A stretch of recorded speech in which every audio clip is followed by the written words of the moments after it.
आइए शुरू करते हैं दीपचंदी ताल का 4 गुण एक आवर्तन में। फिर से एक बार और एक गुण का डिवीजन और रिवीजन हम लोग करेंगे। तो 4 गुण के लिए मुझे इस 14 मात्रा को 16 मात्रा बनानी पड़ेगी एक आवर्तन में करने के लिए, और वो 2 मात्रा हमें एक्स्ट्रा जोड़ना पड़ेगा बिकॉज दीपचंदी ताल इज हैविंग 14 मात्राज ओनली। तो +2 करके हम लोग 16 मात्रा करेंगे, और 16 मात्रा को 4 गुण अगर करें जैसे कि 3 ताल में करते हैं या कारवा, 3 ताल का 16 मात्रा होता है, तो उसका 4 गुण जब करेंगे एक आवर्तन में, यानी कि 1 2 3 4 5 6 7 8 9 10 11 12 13 14 15 16, ये लास्ट 4 मात्रा में हमको 4 मात्रा जोड़ करके 16 मात्रा को एकोमोडेट करना है दीपचंदी का एक आवर्तन में 4 गुण बनाने के लिए।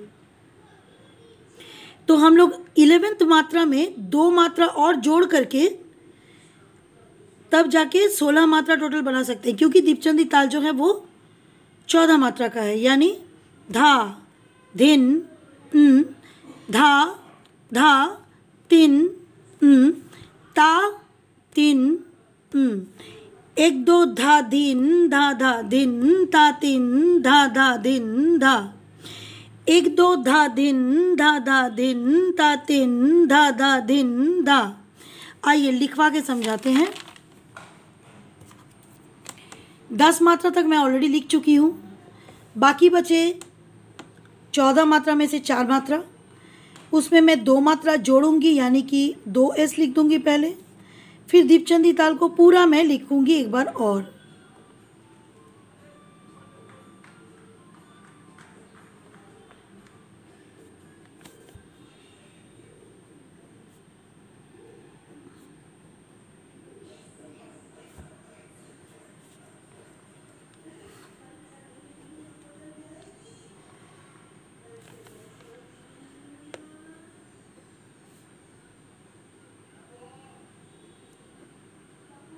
धिन लास्ट विभाग दे करके धा लिख चुकी हूँ। मैं 2 मात्रा जोड़ी हूँ, जोड़ने के बाद धा धिन धा धा तिन ता तिन धा धा धिन मैं जोड़ी हूँ, और ये मैं करी हूँ 11 मात्रा से। अब मैं 4 मात्रा ले लूँगी क्योंकि ये 4 गुण है। ये जो डैश है दिस इज ऑल्सो 1 मात्रा, तो इसको लेकर के 4 मात्रा 1 2 3 4, फिर से 1 2 3 4, ये 4 मात्रा, फिर लास्ट के 4 मात्रा क्रॉस 2 0 3 1 2 3 1 2 3 4 1 2 3 1 2 3 4, 1 2 3 विभाग, 3 मात्रा के बाद एक विभाग, फिर 4 मात्रा के बाद दूसरी विभाग, फिर तीसरा विभाग के बाद यानी 1 2 3 मात्रा के बाद फिर से तीसरा विभाग, और 1 2 3 4, ये लास्ट 4 मात्रा है 11 12 13 14। पढ़ेंगे कैसे? धा धिन धा धा तिन ता तिन 1 2 धा धिन धा धा तिन ता तिन धा धा धिन धा।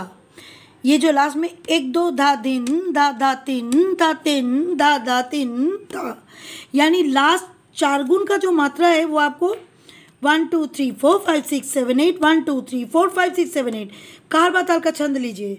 1 2 धा धिन धा धा तिन ता तिन धा धा धिन धा, 1 2 3 4 5 6 7 8 1 2 3 4 5 6 7 8 1 धा धिन धा धा तिन ता तिन धा धिन धा धा तिन ता तिन धा धा धिन धा।